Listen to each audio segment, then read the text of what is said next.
Hello friends, Radhe Radhe. स्वागत है आप सभी का मेरे यूट्यूब चैनल जेके फैशन पॉइंट में। आज आपके लिए फिर लेकर आई हूँ बैक ब्लाउज डिजाइन, जो कि बहुत ज़्यादा beautiful and simple and gorgeous होने वाली है। आशा करती हूँ आप सभी को ये कलेक्शन जरूर पसंद आएगा। आइए अब बताती हूँ आपको इन डिजाइंस के बारे में। फर्स्ट आता है ब्लू कलर के डिजाइन, जो कि चोकोर वर्क में है, जो कि बहुत प्यारे लग रही है। नेक्स्ट आता है ग्रीन एंड पिंक कलर का कॉम्बिनेशन, जिसमें फ्लावर भी बने हुए हैं। मुझे तो ये डिजाइन का कलेक्शन अच्छा लगा।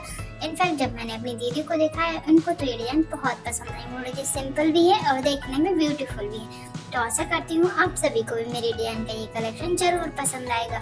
वीडियो को लास्ट तक वॉच कीजिए। जो डिजाइन आप सभी को पसंद आती है, आप उसका स्क्रीनशॉट लेकर रख सकते हैं, जिससे सेम डिजाइन आप अपने डिजाइनर से बनवा भी सकते हैं।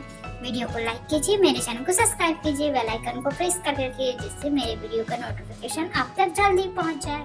मिलते हैं नेक्स्ट वीडियो में, तब तक के लिए राधे राधे, बाय।